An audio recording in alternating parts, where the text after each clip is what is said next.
Welcome to the More Than More podcast, where we discuss building meaningful, impactful businesses, careers, and lives through real estate. So I'm going to jump right in, ladies. Go for it. I'm going to put you on the spot and ask you, maybe in your own words, how would you explain or describe or define the term mindset? Go for it, Do you want to go? Oh, I'll go. Good. I think it's really a choice, right? I always think about mindset being you get to choose what it is or what it isn't, but it's also really hard maybe to control. So I find myself kind of just spiraling sometimes and then having to remind myself of some of the things that make my mindset better. But I really just feel like mindset is not something that happens to you. It is a choice that you get to make to I think it's the filter you carry with you. Like, okay. I mean, you could argue a bias is that way or the way you were raised is that way, but I think it's the filter you carry today, how you see everything, how you process everything, how you feel, how you what you engage bring with to other the table. people. I mean, it's hard to define, but how you think and feel today. Yeah. Filter's good. Lens would be another way to think about it. Yeah. The lens through which you see things. You, Angela, didn't really define it, but I think you were onto something maybe more just whether this is something that happens to you or whether this is something you need to work on controlling yourself.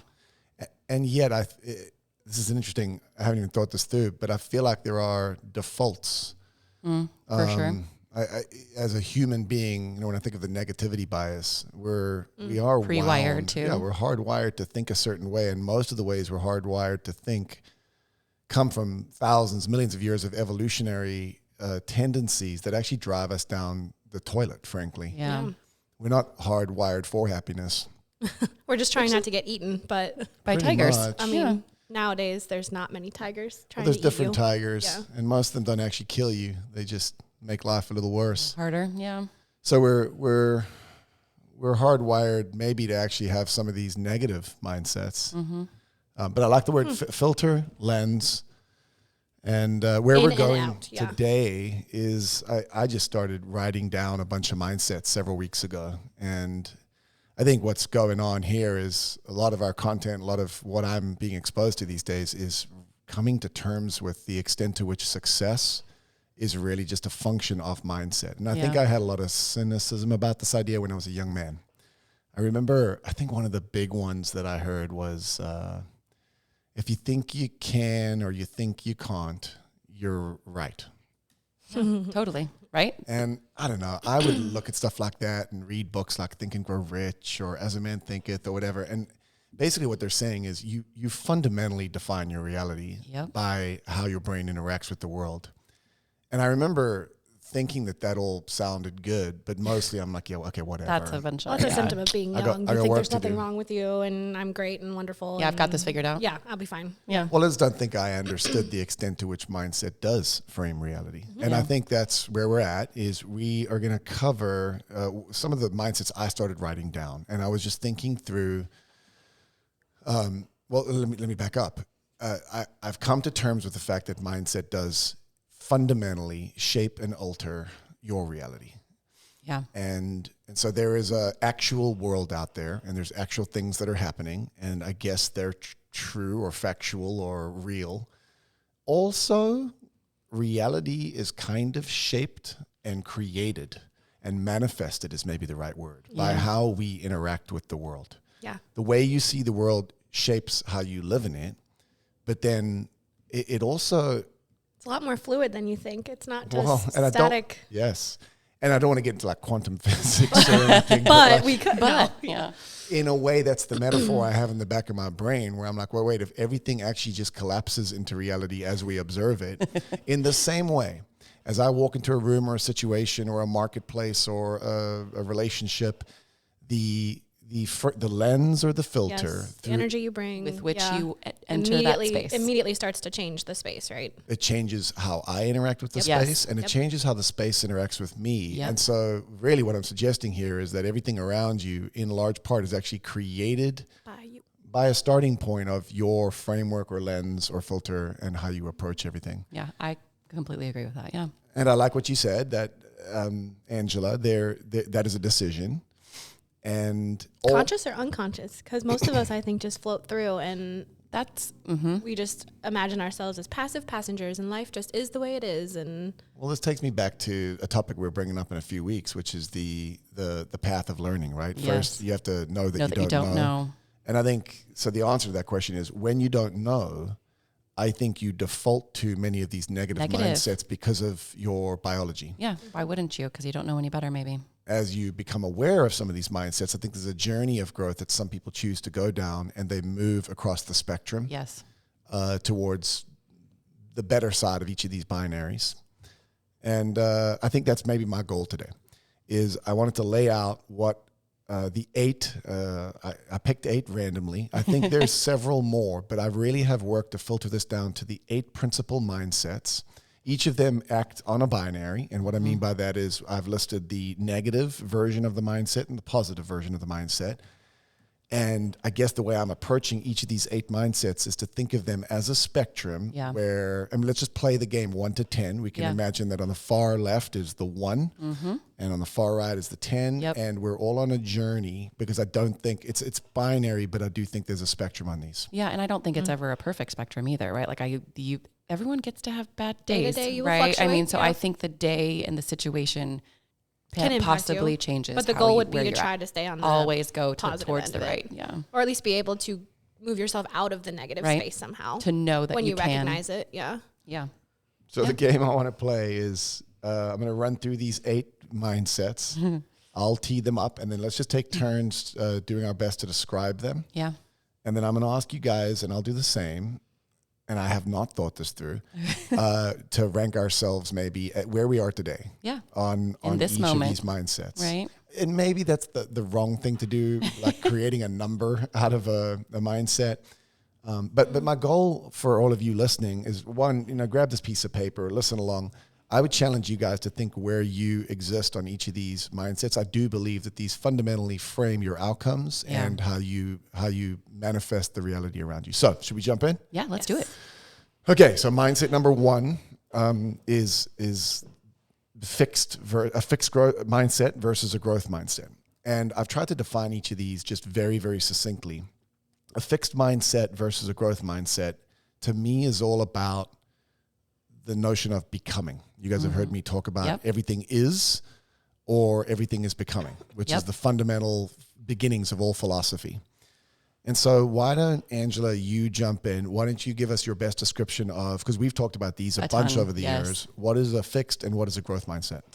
A fixed mindset to me is like literally what you say, like it's fixed and it's in a place and it doesn't move, it doesn't change, right? So that is a mindset of, it is what it is. I'm here, and I will always be here.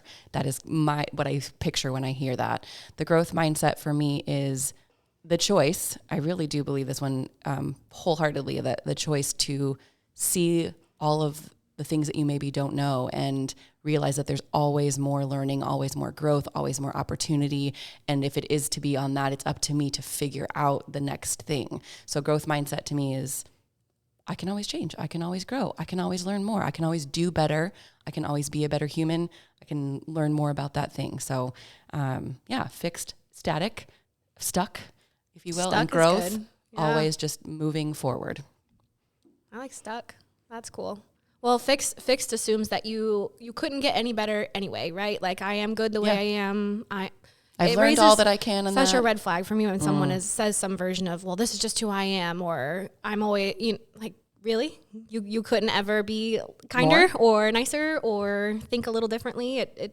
There's a lack of curiosity maybe about a way that you could grow or change or interact with others. Yeah. And I think we've talked a lot about, I think that fixed mindset comes a lot. Sometimes I think it was even me at some point in my life where you don't know what you don't know.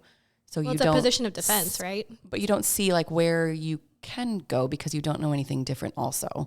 So I think the people who choose to, I have this mindset, right? They don't maybe know what else there is out there. So it makes it very hard because they just don't know that there's something else. I don't know. Yeah, the way I would think of this is a fixed mindset starts with the notion that I am what I am, and I am defined by what I am. So where I grew up and what I currently know and what talent, capabilities, gifting, these are things that people have or don't have. And a growth mindset says, well, no, everything is something that can be learned. We all start at different places, but we're fundamentally becoming. Yeah. And so anything that goes wrong when I'm in a fixed mindset now defines me as, oh, I'm bad at that or I failed. Anything that goes wrong in a growth mindset, we go, okay, wait, this is what went wrong there. What can I learn and how can I change learn from that? Yes. to engage in this in a different way? So I think how we engage with failure, but also how we view ourselves. Do I view myself as something that is static and my current capabilities define me? Yep. And then do I look at other people and go, well, they've got this and they can do that? Yes. Or do I go, wait, everything is really attainable. I just need to decide where I want to become. Yep. Mm-hmm. And that's why I love the word becoming. Yeah. I think ultimately this is, do you believe that you are, or do you believe that you are becoming? Yeah. And I love the word always. You are always becoming. So I don't feel like this is ever done. If you truly have a growth mindset, you're never There's no final there. point. Yeah. Like you just are always becoming. Like, I mean, the next best iteration of yourself.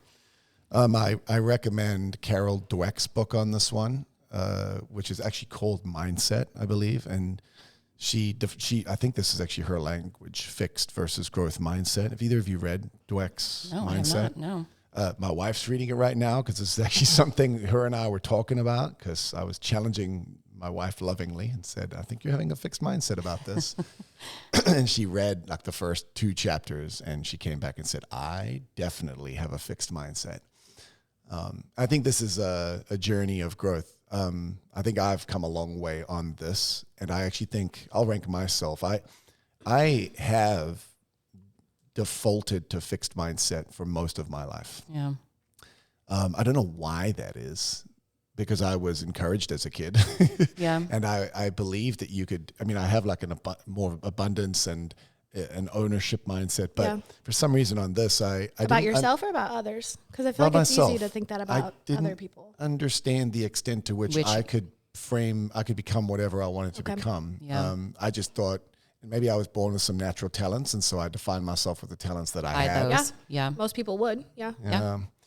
But I'm somewhere in the 6-7 here. I've learned to understand that really. I guess maybe what this is at 46, I've seen how much I've become. Yeah. I know who I was 20 years ago, and I know how different I am today. Yeah. And I think that part of the journey, maybe that's what I wish, that I could go back to 20-year-old me and help me understand the extent to which I have control over becoming whatever I want to become. Yeah. No, I kind of wrote the same thing. I said, specifically as a teenager, adolescent, I was just thought if I couldn't do it, I can't do it. Like I could not learn to do that thing better. I gave up on a lot of things early on because I was like, I'm not perfect at this. I'm not good at that. I'm moving on. Yeah. And like literally like big emotions about these kinds of things. My dad can attest to some of these. And so I feel like I just didn't know any better at that point. So I would rank myself maybe more of a 7, 8 now, because I'm already regretting this ranking idea. Yeah, really? I would put myself somewhere in because I feel like I have a fixed mindset about other people's ability to grow. Interesting. Some of this handout does talk about people are the way they are, failure, you see, I am so quick to assume like, well, that's just how that person is and they're never going to be better. So I'm just always going to, you know what I mean? Like, I am lacking in giving other people the benefit of the doubt quickly enough in their behaviors and their mindsets and things like that. Which is when I call you cynical. Yes. Because you look at people and you go, they're just dumb at that thing. And you know what? 50% of the time, it's something that I don't like in myself that I recognize, that I'm like, oh, yeah. Well, I feel like we got done what we needed to get done today. Okay. This was a great therapy session. And we're good. So I would put myself somewhere in the middle too. Like I love this quote: failure is simply the opportunity to begin again, this time more intelligently. I mean, it really frames your relationship with all the things that you get to try. Yep. And growth mindset. Number 2 is what we call a scarcity versus abundance mindset. Now, this is one that we talk about this one a ton. Yep. Abundance is a key word inside of our organization. Mm-hmm. I frame this as your relationship with the pie or the size of the pie. Yeah. Mm-hmm. So you want to explain that, Abbie? basically, is there enough to go around versus I have to fight for my piece or my share or my space? Is it a zero-sum game or is it not? Basically, if you're in scarcity, there is not enough, and I'm always in competition with everybody else, and everybody else is the enemy, versus abundance is like, we're all in this together. We can all figure this out. There's more than enough for everybody to succeed at whatever, business, life, etc. Yeah. It really points to, Donald Miller talks about this a lot, right? Like, people are more afraid of losing out than they are of gaining. Like the fear of loss is bigger than the desire for gain. Yeah. Which is a good example of one of those hard wirings that I think we all are born with. Yeah. I think it takes a lot of wisdom and interaction with the world to recognize, wait, that's a hard wiring in me. But the way the world actually works is that the more value I create in it, the bigger the pie gets. And there's actually, like, the pie is infinitely bigger today than it was 100 or 1,000 years ago. Yeah. Yep. And so my relationship with this is, the recognition that I don't need to take anything from anyone, and I don't need to knock anyone else's Someone building else winning down. doesn't mean you lose Correct. necessarily. Yeah. And me winning doesn't mean anyone. I don't have to take from other people to build what I want to build. The world gets better and better and better when good people create value for others and get to exchange resources as a result of that. I think the word collaboration a lot on this one. So it's like, I see when you were just describing that, the picture in my head, this is so silly, Finding Nemo, the seagulls that are like, mine, like when they're doing that, that's what I was picturing in my head. Yeah. That's so weird. But that's the scarcity is like, that is like, it is very like and it is for me, and there's somebody else is going to take this from me. It's so you're survival, like almost like right? shelter, like survival mode, versus that abundance mindset to me is like, I would love to share these ideas with others and collaborate with others and learn from each other, because we've all got really cool insights, and who cares if we're both doing the same strategy? We don't know the same people. So there's an abundance to go around. So the word collaboration comes to mind a lot for me in this space as well. There's something beautiful that happens when you really embrace abundance mindset. It's hard to get there when you have to pay bills. Yeah. So there's a chicken egg problem. Yeah. Once you've got enough that you're safe, you get to, I think of this in how we teach the relational versus a transactional approach to business. At the very beginning of that story, we'd draw a T down the middle of the page. Yep. We'd write scarcity on the left and abundance on the right. And I would describe a scarcity mindset in dealing with someone at an open house. You need the sale. You've got to capture them. You need them to work with you. And so that drives the entire relationship. And I think this is true in open houses. I think it's true in everything in life. Yeah. When you have an abundance mindset, I don't have to sell you anything. I've got enough, and I believe there's enough. So what I get to do is I get to engage with you now as a human in a way that's the most helpful, because I have a belief. And the belief is that if I provide value, I'll get my piece of the pie. Yeah, it's I don't need your to guard fight for mine. can come down in that situation, and it really can become an interaction that is a relationship versus something else that you need out of someone else. Which completely alters your back to how you engage with the world and how you think about the world shapes and manifests your reality. I mean, if you distrust everybody and you assume that they are out to get you, you won't have a good time. You won't have good interactions. You won't have decent relationships. You won't be able to collaborate with people because you're starting from a position of defense. Both people, you said people, but I think both people and just the whole system, the whole world. Like, the way you view the entire system. How is the universe wound? Is it wound that it's fixed and finite, you got to go get your slice, or you will be one of the ones that starve? Or is it we can create more and more and more?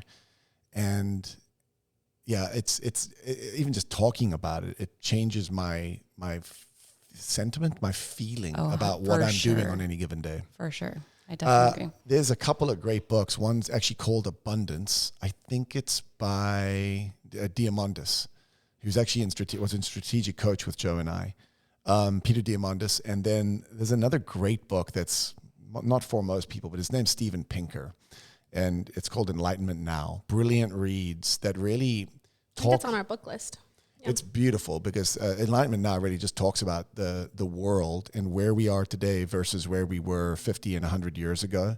And you can look at the world, and most people do, and go, man, stuff's going to hell in a handbasket. Like, things are burning down and there's wars here. But if you actually map where we are against human history, it's very clear what the trajectory is. Things are getting better and better and better. Yeah. And I think getting some of that information in your head helps rewire your thinking, because it's easy because of our hardwiring to see all the stuff that's wrong. Yeah. But actually, things are moving upward. Life's getting better and better for humans, and the pie is getting bigger and bigger.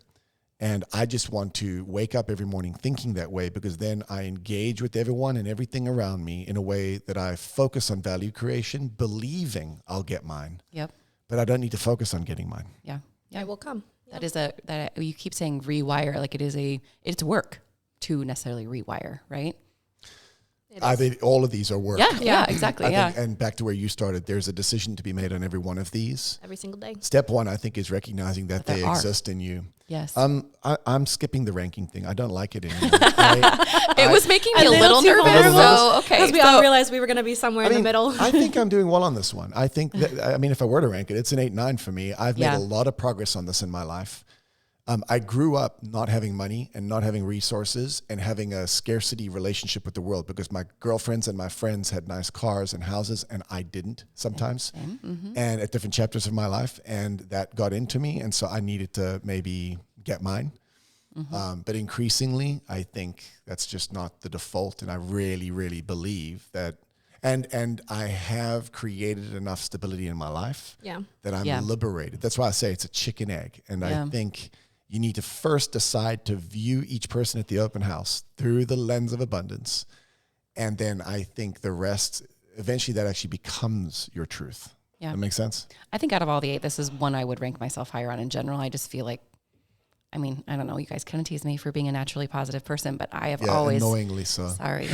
But I have always been more excited to share and collaborate and work with others and believe the good in that part. So I don't know. I've always been a little higher on this one. I don't know. I thought we were done ranking ourselves. And you're like, actually, I rank myself very high on it. I didn't give myself a number. Yeah. Well, don't skip an opportunity to rank yourself high. Okay, our third mindset is what I would call the binary of entitlement versus ownership. I knew you were going to point at me. No, I wasn't consciously. No, just kidding. I'm just kidding. I was harnessing my inner Angela. I was using moving hand your motions. arms. Thank you. Entitlement and ownership, I would describe that, and this is an interesting word, I would describe that actually as a binary about privilege. Which is sort of the inverse way that I think we've come to use privilege in the world. We would say that people that have or are ahead in life for whatever reason are privileged. I use privilege in describing entitlement versus ownership, because an entitlement mindset starts with the notion that you deserve certain things. You deserve certain rights. You're owed, whether it's from the government or from your parents or from life, or that your outcomes you're entitled to. We deserve... you deserve that job. You deserve that thing. This is very easily the world ingrained owes in us. me something. Yeah. Well, it's ingrained... By parents, I think. Parents and culture. Yeah. And school, I think. I believe American culture right now has embraced an entitlement mindset. Yep. And I think the other side of the spectrum is ownership. And the reason I use the word privilege, because an ownership mindset suggests that nothing is owed to you. Everything's there and available if you want to go get it, if you want to go create value in the world. But you're owed nothing. You have an opportunity. It's kind of like the Declaration of Independence? Keep going. I was like, keep going. I don't know where you're going. All men are created equal and have the right to the pursuit. The pursuit of happiness. Pursuit, not happiness. Pursuit of. Pursuit of. Yeah. And so I think privilege is the inverse of how we use it today. I think privilege is to believe that the world and your government and your parents and anyone owes you anything. And I think it's a privilege to recognize that you get to go create things in the world. And so that's the binary for me. I know we've been reading a lot of you have extreme ownership, super cheesy. I mean, but it really is like, what's the guy's name? Everything is Jocko. Jocko Willink. Leif and Jocko are the two narrators. Yeah. So you guys have both read that book recently? Yes. Yep. We both just finished it. Thoughts on entitlement versus ownership? I think this is a very natural, it's not excusing it, but it's a very natural position to fall back to entitlement when the world feels stacked against you, or when it feels like things are going wrong that are out of your control, right? Like, we always joke about millennials, right? Entire generation that graduated into a recession, a world of recession. Nobody could get good jobs. Nobody could use their college degrees. We're all drowning in debt, et cetera, et cetera. Whether or not the finer points we don't need to debate, but there's a general mindset there of, well, the world was against me. I was told this, I was promised Y, and everything is harder than it was supposed to be. And it's just not fair. Right. And I always think of my high school economics teacher. I don't remember anything else from that class except that when economics, you kind of get into life and philosophy and game theory and all this stuff. He told us fair is a 4-letter word. If you ever hear the word fair coming out of your mouth. So I actually try really hard never to say the word that's fair or not fair, because it ties to an entitlement mindset of, well, everybody goes to college. Doesn't mean you're guaranteed a job afterwards. Doesn't mean that life won't be hard. Doesn't mean that people won't get sick. Doesn't mean that something won't happen. But it's very easy when life feels stacked against you and circumstances are overwhelming to go, well, what the hell? Like, where's my help? Where's my adult in the room to come bail me out? Yeah. When my kids said fair, having taken them to Africa since they were 6, I said, if you want fair, I'll give you fair. Yeah. We'll get you to the median average of what humanity has experienced. Yeah. I have never forgotten that. I try very hard never to say that's not fair or... This one, I feel like I use the word blame a little bit too. Like it's very easy to blame others. Everybody but yourself, right? Like that, not my fault, right? Like it's the very, that's not my fault. And sometimes I had no control over that. Sometimes it wasn't your fault, but it doesn't matter. Yeah. So it's the change of that to, even if it wasn't your fault, own the part of it, own it, right? It is your thing. If it is to be, it's up to me. Own that thing. Don't blame others. This one I liken to the 7 Habits book as well. Number 1, all of it's about be proactive, right? Be proactive, R plus I, resilience plus initiative, like go resourcefulness plus initiative, go do the thing. Proactive own it. Versus proactive. Just waiting for life to come to you and hand you good things, right? Own it. Yes. Yeah. I'm doing everything in my power not to read this quote with Arnold Schwarzenegger's accent. You can have results or excuses, not both. Oh, that's not bad. Not really. That was not good. Sound like a bad Better guy than I could do, for sure. Bond movie. Better than I could do. I think that's exactly what it is. Blame, excuses, or at the end of the day, if it is to be, it's up to me. I believe this is fundamental to success, and I think we are steeped Steeping we are in steeped in entitlement mindset. Mindset number 4. This one's a little different. It's really an orientation is how I would describe this one. So this is a self or inward mindset or an other or outward mindset. You want to take a stab at this one? Sure. I mean, in and out is like the way that my body literally goes kind of in. Do you think in self-oriented? Do you think about your needs, your wants, your desires? Is that first and foremost in your mind every day when you wake up versus look around me? Who are my humans around me? Who do I love and care about? Who can I go help? Who can I focus? Who can I pour into in their growth? And believing truly that when you pour into others, that just comes back to you tenfold. So that's kind of where I literally, my body just goes like in and out physically when I think about this. Again, a natural survival instinct to consider yourself and your safety and your needs and your wants. I think also we've been in a really strong self-improvement era for the last 10, 15 years. Instagram, it's Facebook. About me, fix me. Yes, look at how well I'm doing, my wellness journey, my journey into fill in the blank, whatever. We're all very, I think, steeped is the word today. Okay. In self-improvement, right? Which naturally positions you to turn inward, right? And think of yourself constantly. But I also think you always talk about the paradox of ego. I just pulled that up. I was about Look to at read you. it. Good job. Yeah, it's the paradox of egoism, which is John Stuart Mill's philosopher that by 12 wanted to not be alive because he had read too much. And by 20, 30 comes to this point. And so the more you look inward, which he did, the more you realize, man, life is heavy. There's a lot of suck. There's a lot of whatever. Hard. And what is this all really about? And then as you work through that, I think you land here, the paradox of egoism. Those only are happy who have their minds fixed on some object other than their own happiness, on the happiness of others, on the improvement of mankind, even on some art or pursuit, followed not as a means, but as itself an ideal end, aiming thus at something else they find happiness by the way. The message there is that the pursuit of happiness is probably the best way not to find it. Yeah. If you want to be happy, look up and out to find others yes. or something meaningful to do, which typically is about others. Yeah. And give your passion, your heart, your time, your energy to building, creating, making a difference. Happiness is a byproduct that follows. Yeah. And the problem with our culture is that we have been told, we've been sold a bill of goods that our happiness, again, is something we're entitled to. It's a right. And so we're all running around trying to find happiness. And that is very in, right? It's the worst way to find it. Yep. That is self versus other. Yep. Yeah. I can't help picturing truly the look up and look out is a very good way to put this. The others around you, that really is like the tenfold. It'll come back at you tenfold when you're more focused on the out than the in. So yeah. Okay, number 5, victim versus agency. Victim on the far left, agency on the far right. I wrote the word control here. So did I. You did? Yep. That's interesting. I drew the in and out control picture. Oh, okay. Yeah, I suppose that's a good way to think about it.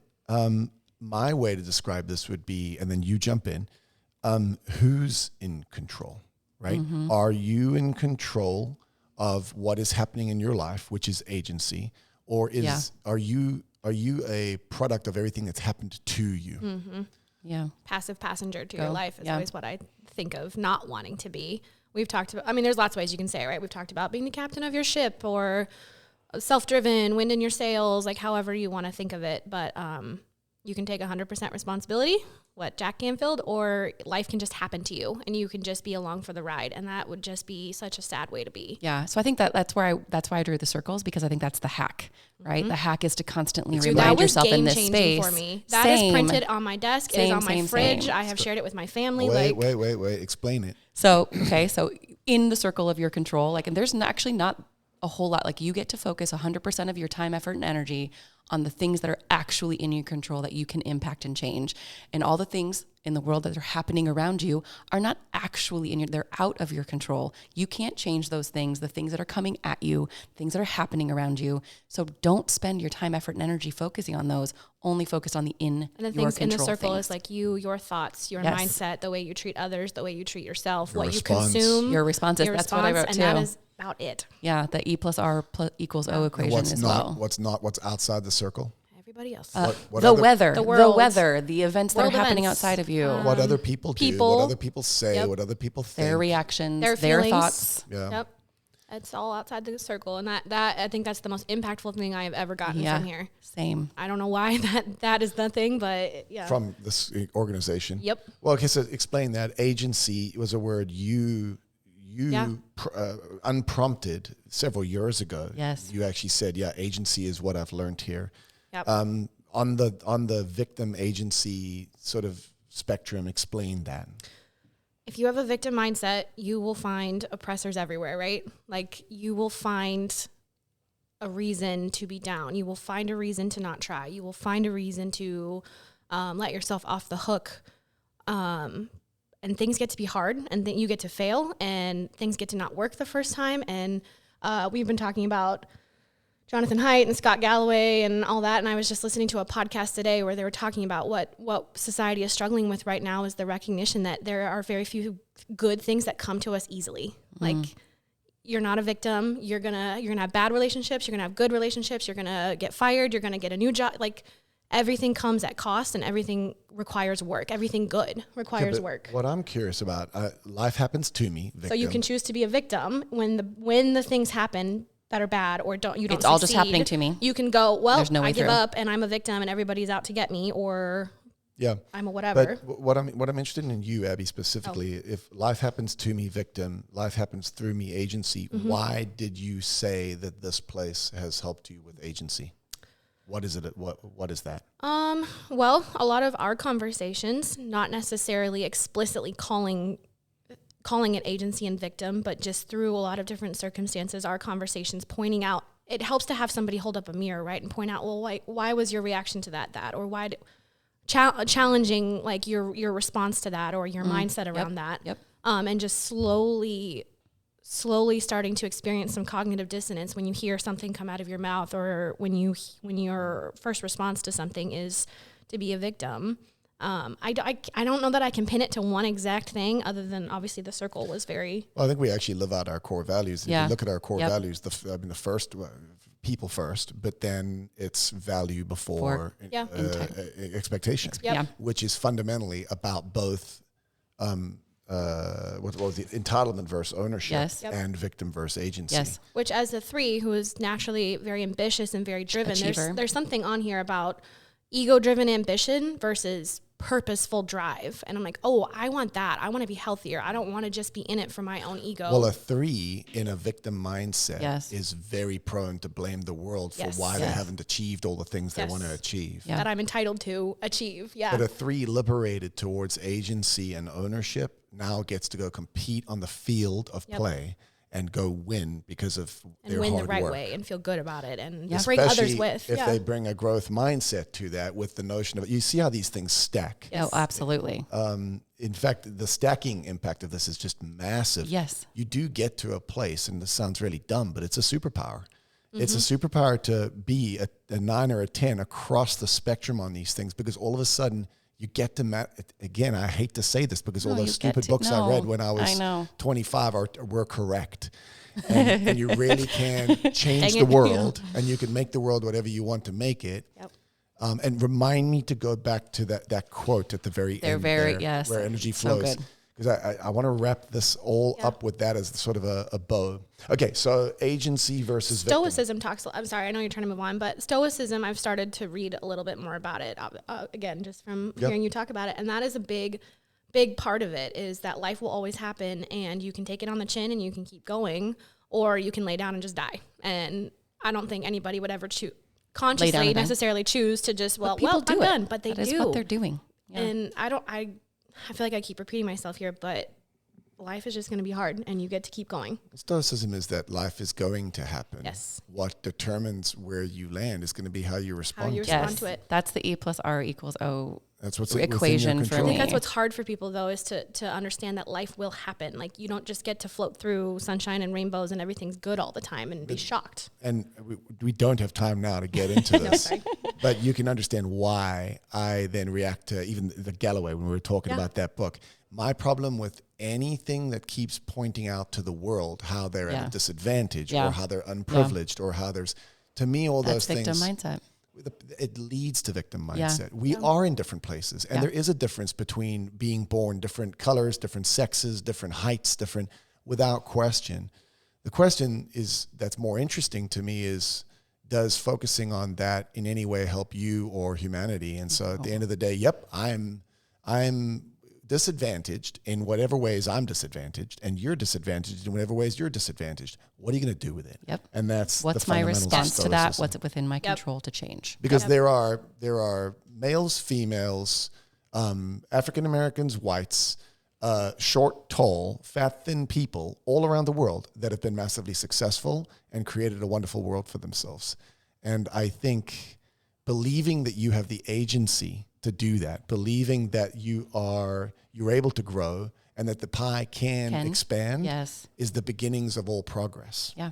And that's not to ignore the differences and the struggles. No, you can still call out injustice. You can still call 100%. Out inequity. Yeah. But Okay, so number 6, we're nearly there. Yep. Short-term versus long-term.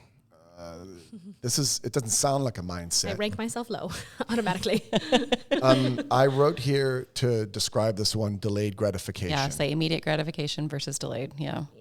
It's a good way to think of it. So, Angela, take a stab at this. Or who went last? Me? Is it my turn? I don't know. I took over the last one. One of you guys. You did. You just took over. I think it's your turn. I took agency. I think it's your turn. My turn? Yeah. Well, I think you nailed it. Immediate gratification. This is the number one thing that I taught my kids. It is the number one thing that's wrong with us as humans and certainly our culture in America. Yeah. We believe, not just that we're entitled, we believe that we are entitled to it now and quickly and soon. Veruca Salt. I want it now. Our reference the other day. I want it all and I want it now. Yes. And I had a real cool conversation with my kids the other day, just talking through what I call multiplier forces. And one of the multiplier forces is man, this is another podcast. I can't wait to talk about these now. Write that down. But one of them is compounding. Yes, the time power of value comment. money Yes, and the yes. One of the things that makes the biggest impact in people's lives is if they can play a long-term game with something, because if you can have a long-term mindset, if you can compound over 10 years something versus needing it now, if you can take that $100 and invest it over 10 years or figure out what you can do with it today, which is tough to do when you're in survival mode. I think that too can be all impacted. of these stack. Yeah. But there is a force multiplier Yes. in time. Time is a powerful, powerful force. And you're either swimming against that current or with that current. And it's like an invisible jet stream. And so, a long-term mindset is the willingness to create greater returns for yourself over the long haul through patience and delayed gratification when everyone else around you wants it and wants it now. Yeah. And if you're able to swim across to that jet stream or float across to that, there's a massive wind behind you all of a sudden, and time has this exponential, and our brains don't understand I that. think most of us are not wired to think this long is term. definitely that predisposition. I also think it's hard to think long term if you don't have clear purpose, where you want to go, purpose or defined. Like, this why is do who I have to am? play? This is what I want. And again, I'm reading a lot about purpose because I'm trying to find my purpose.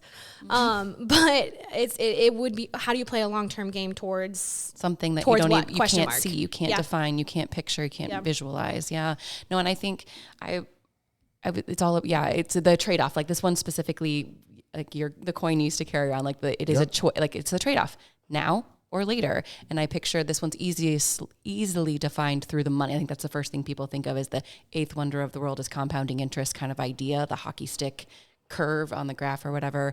But I wrote, it's also your relationship with your time, your relationships, like the things that we talked about in the ceiling of complexity, the things that you have to make those small tweaks to and choose to for the greater good of the long term versus the now.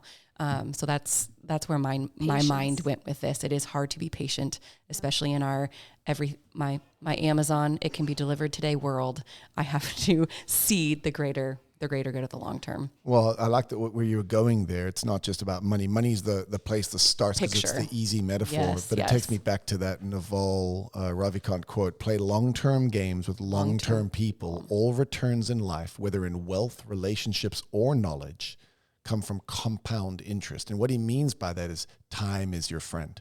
If you can work, if you can only have 1 year long relationships with your employees, then what's the point? Well, it's not just what's the point. It's you miss out on, that Anna's been with me 20 years means that there's an institutional knowledge that compounds, right? Yeah, absolutely. So whether it's relationships, whether it's, the beauty of being married for 20, 40, 60 years, the depth of the shared experience that happens inside of a marriage relationship that long. And yes, money. If you can store money for a long period of time, compounding is an exponential force. That's a hockey stick curve that in the final, it seems so like annoying in that first part. Like it doesn't do what it's supposed to do until. Time will pass anyway. So whether it's time will pass anyway. Wealth, relationships, or knowledge, it comes from compound interest. And I think compound interest is confusing there because I think a better way to say that is time. Time is the force multiplier across all of these sorts of things. You have a good winning thoughts on compounding interest. Thank you. Yeah. People should listen That's to not those. about People money. should go back to that. Okay, so that is mindset number 6. Short versus long-term delayed gratification. We overestimate what we can accomplish in a year, and we underestimate what we can accomplish in 10. I love that quote. It's one of my all-time favorites. Yeah, it's good. Mindset number 7. These two were a little more, they're a little less commonly known. Yeah. There's a beautiful book by Nassim Taleb, not something most people would want to read, but it's called Fragility. And he kind of coined this term, and this term has become more and more popular in both economics and other spaces. I probably need to take a stab at explaining this one. Go for it. And then jump in. Yeah. Fragility versus anti-fragility. So to be fragile, think of a vase. Mm-hmm. Fragility starts with the idea that hardship, struggle, negativity, cracks in your facade, bad things weaken you. Yeah. And Nassim Taleb comes up with this notion of anti-fragile. and he describes things that are the opposite of fragile. And it doesn't mean that they're tough and resilient. It doesn't mean that they don't break. That's what you would naturally think. Yes, it's not an unbreakable vase. It's the opposite. It's a thing that actually becomes more resilient or stronger. It's strengthened through hardship. And by the way, I'm going to put you on the spot. Can you think of things that fall under that category? It's hard to come up with if you haven't read about this. I mean, I went very real estate specific on this. I mean, I don't know if that's helpful or not. Well, go there later. Let me give you the examples to frame it first. Yeah. A great example of this is your immune system. Oh. Your immune system kept from struggle becomes weaker and weaker and weaker. Yes, totally true. But as you're exposed to germs, your immune system becomes stronger. Your immune system is anti-fragile. Yes. I'll give you another one. That's a good one. Muscles. Yep. You have to build them. Break When them you down lift and weights, build them up. you're physically tearing your muscle fibers down, and that is strengthening them and creating. Over time. Resilience and struggle strengthens you when you have anti-fragility. So the mindset here is one of you either walking around the world, when struggle happens, the initial thought is, oh no, this sucks, this is bad, and now this is harming my capacity. The alternative is to go, yep, this is freaking tough, and right now my muscles burn.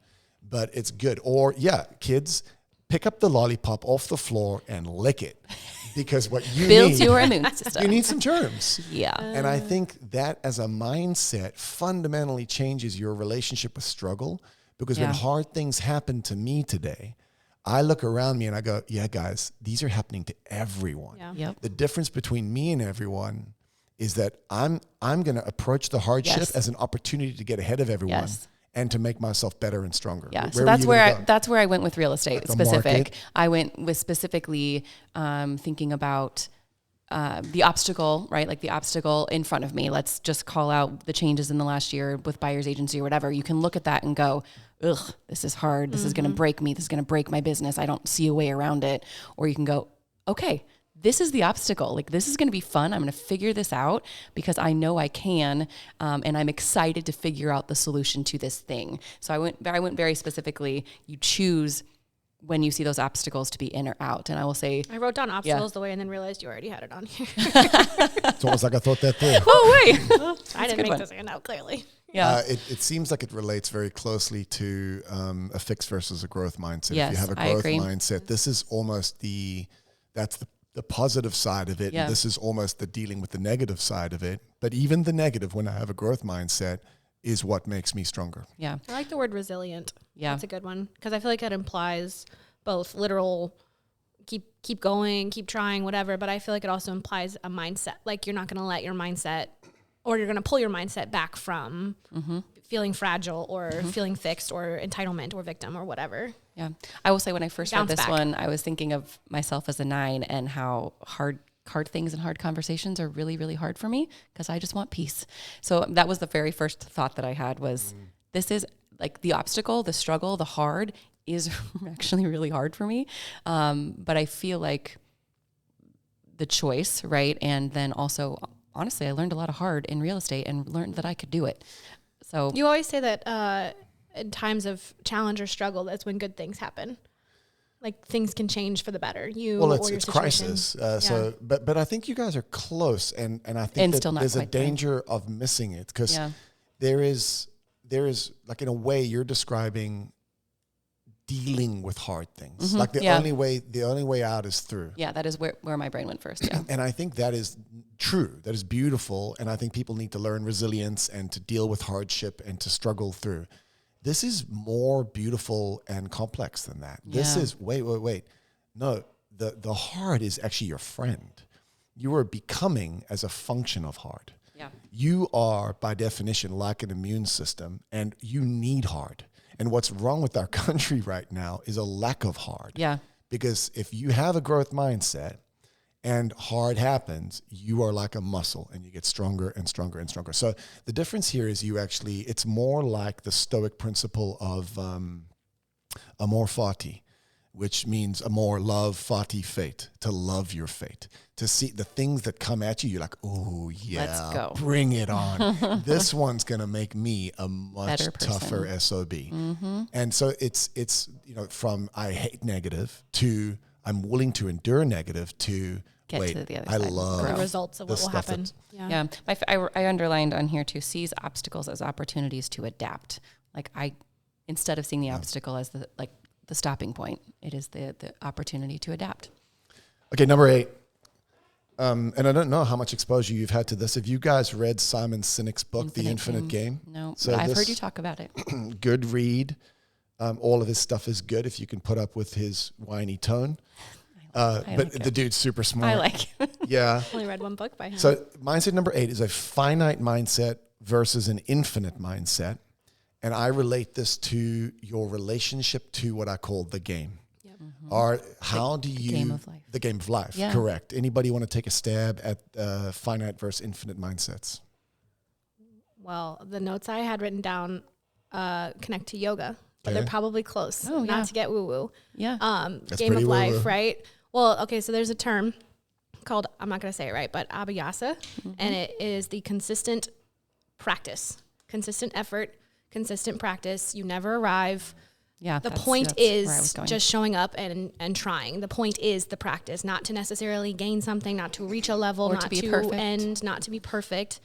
It is just to consistently practice, consistently try. Yoga language definitely captures that well because it really is. The notion that we're not here to train or we're here to practice. You are here to just show up and see what happens. And then the insinuation is that it's an infinitive. It's a never ending. Yes. Yeah, which is hard for people who are goal oriented or metric oriented or No, tell me short term. that I've done I this just right. need to chunk this up. Yes, or I just need to know if I'm doing it right. But it is that has been another thing that has really shifted my mind in the last year or so is just you don't have to arrive, and that's okay. That's the point. There is no arrival point. I don't know if I got close to what you and Simon think. I have but a definition, but go first. Yeah, Angela. I really do like, and like I love how these stack so much. These are so good, but this one to me is closest to that decision that there is always growth, right? Fixed versus growth mindset. So like this is there is no ending. It's always constant. Like keep playing, keep There is no winning, arrival. keep Yeah. learning, keep doing all the things to get better and better, and keep loving the game of life. With all of its heart, or all the good and the bad. Just keep going on that because it's never ending. I don't know, the opportunity. Yeah, finite games are games where you enter a field of play and there's a beginning and an end, and there's a winner way and a to loser. win and there's a way to lose. Yeah. Soccer is a finite game, and most of what we do in life is a finite game. It's how we like the finite games, by the way, because they begin, they end. They end, and they have a clear you winner get loser. dopamine hits. You get to have Yeah. fun. You're competitive. Yeah. The problem is life is not like that. that, and we play life like it's a finite game. But it really isn't. And so an infinite game is one where you're playing more for the beauty of the game itself. You're playing for what the game provides you. And so the mindset difference is, am I waking up every day to figure out how I can go win, or am I figuring out winning? And this is back to are you winning? Yeah. The reason I'm asking that, and even when I say it this way, like, did you win? Did you win today? Yeah. No, did you win at all? Yeah, like yeah. people walked out of the training, there was the ethics Ethics. class yesterday. I'm like, did you win? Well, the whole point is, how the hell do you win an ethics class? And the answer is you don't, right? I mean, if you approach an ethics class like a finite game, then it's like, well, I got my CE. I showed up. Well done. But if you approach life and ethics classes like a yoga practice, and you go, well, there is no end and there is no score. This is something that I'm just getting better and better and better at. Yes. It completely changes your relationship with the room. The information isn't something, I mean, I used to read books to finish them, and I went through school to pass the exam. That is 100%. that is life. That is learning through the lens of a finite game. Yes. Yeah. You are I taught do that all the for things. years. I want the A. That's all I want. There's no beyond that. Yeah. Silly ones. Yeah. But there's a point that you reach where you go, wait, like all these little games that I've been trying to win, at the end of the day, Mean nothing well, to anybody else. it may be, especially as a 3, right? Yeah. Like, because you're constantly running around trying to win as an achiever. But there's something so much more beautiful about learning for the love of learning. For the love of learning. And relationships for the love of growth and becoming. But I think that is it's not just a decision. I think that's a journey of growth to increasingly work, because even that it's a binary, but even that is an infinite game. Yeah. The infinite game of playing infinite games. Yeah. I think age does a lot to help you with this. I agree. But I also think, like everything else, being aware that this is a binary, being aware that this is an alternative and an option is the beginning of growth towards going, wait, am I approaching all these things? And I really love the ethics class. It's a great example because how stupid to approach something like that with a finite mindset. The alternative is you go and you go, who can I learn from? What relationships can I make? What is how can I grow? How can I pour into others to grow in return? And that's true of everything in life, every relationship, every class, every context, every struggle. Am I looking to figure out how to win, as in like the finite outcome, or am I interested in a winning path of, I love the word practice. Mm-hmm. To me, this is a beautiful thing, and I absolutely recommend Simon Sinek's book. So yeah, I was gonna say this makes me think of I'm gonna slaughter this, so help me fill in this quote, but it's it's not about the destination, it's about the journey along the way, right? So that's so cheesy, but so I know, true. but that is like the quintessential picture of this for me. It's the journey is the destination. Yeah, that's. Yeah. I think this is what we all. Another one of my favorite quotes is that the ultimate currency is taking tomorrow's hindsight and turning it into today's foresight, right? And what that means is like borrowing from 90-year-old self. You're on your deathbed, you're looking back. I think you have very good clarity on what matters and what doesn't matter. Man, I'm losing my thought. What were you just saying? I was going on the destination. I think what you realize when you're 90 or 100 or 150, if you're Joe or someone that's going to live for a long, long time because they've been reading books about longevity. What you realize is, none of it was about arriving anywhere. It always was about this beautiful human experience all the way through. And that is the ultimate infinite game. Yeah. Which is a complete mindset shift on a daily basis about ethics classes, but it's also a complete mindset shift about how what you the walk heck you're through doing life, at all. Right? How you walk through life. Going back to the beginning, we wanted to make sure we wrapped up with this first quote that's been very top of mind for me this week in particular. Yeah, and me as well. So hopefully that was helpful. There's 8 of these mindsets. They're binaries, but I think that they're spectrums. Yes. I think we're all on a growth journey on these. I challenge you to look at them. I think my closing thought is actually my opening thought on the little cover sheet for the handout. And it's this beautiful quote by Tony Robbins that I just encountered recently and added to the very top of my sum total. So like, you guys know, when I find pieces of wisdom, they make the list. Sometimes they go to the bottom. But if you make the sum total list and you go all the way to the top, it's because I've found something that's a gem. Tony says, wherever focus goes, energy flows. So that's kind of similar to saying mindset shapes reality. Yes. But I want to read the rest of it. He says, we don't experience life. We experience the life we focus on. In any given moment, what's wrong is always available. So is what's right. So the question isn't about being positive. It's about being intelligent. Look at the impact of what you're believing and ask yourself, where is my focus going? And the story I've got, the picture I've got here is of 2 people walking down a road. I picture me and my wife or whatever. And there's always this beautiful road with trees that, of course, and the leaves are falling. Yeah. And it's beautiful. And they're holding hands and they're walking down the road. And one of them is thinking, oh my gosh, what a beautiful day. How cool to be spending time together. Oh my, look at those leaves and how they're falling. Right look at this. Yes. And the other person is going, oh, I can't believe I said that thing to that person on Friday. And I'm really annoyed about what's going to happen at Monday morning's meeting. And like this person did this thing wrong to me. And the interesting thing about these 2 people holding hands on that same road is that they're fundamentally in the exact same space. The world around them is exactly the same. But what they're experiencing, their life experience at that moment, couldn't be more different. Completely different. And I think that's exactly the metaphor for all of these mindsets. What is going on around you is fixed and true, unless you believe that quantum physics is making it that it's actually happening because you're engaging with it, which unfortunately is also true. Mm-hmm. But what's 100% variable is not everything that's going on around you, but how you interface with it. Yep. And on any given day, there's plenty of negative, and there's plenty of ways to view the pie as being small, and there's plenty of ways to view how you didn't have control over a situation or how someone did you wrong. Or also, there's always the opportunity to be grateful for how many things are going right, to view opportunities to create value. And so I love that the specific phrase, look at the impact of what you're believing. Every one of these mindsets, not only are they better to be on the positive side of the spectrum, but when you engage the world that way, the impact of those things fundamentally alters your results. So this is both an issue of, well, do you want to be a miserable sack of turd, and be unhappy? But it's also about the secret to life is that the way to get results is to put the cart before the horse. Like, have the mindset of abundance, and all of a sudden abundance appears. Yes. And that sounds so woo-woo and foo-foo. Very manifesty.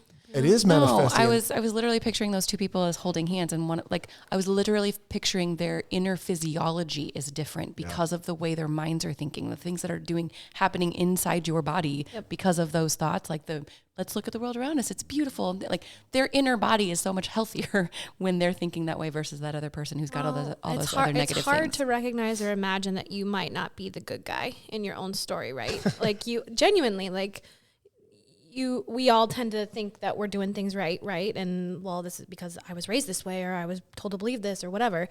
So it's easy to feel defensive. It's easy to, put the walls up and try not to think that you could have a fixed mindset or something. But I liked the consider the impact of what you believe. Like consider what there is to gain by just being open and just being willing to consider how you could be better. Yeah.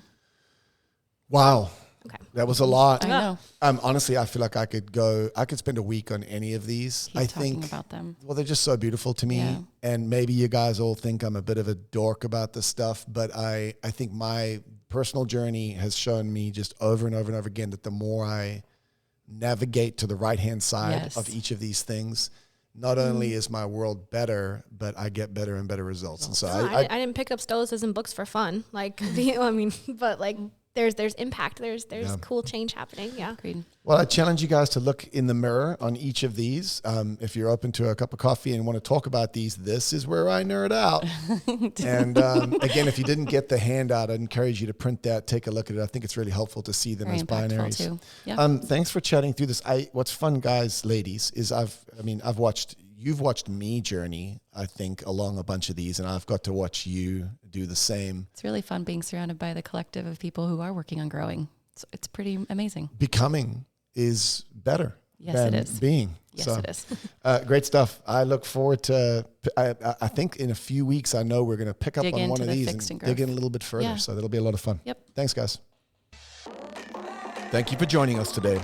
For more episodes, resources, and show notes, head to morethanmorepodcast.com.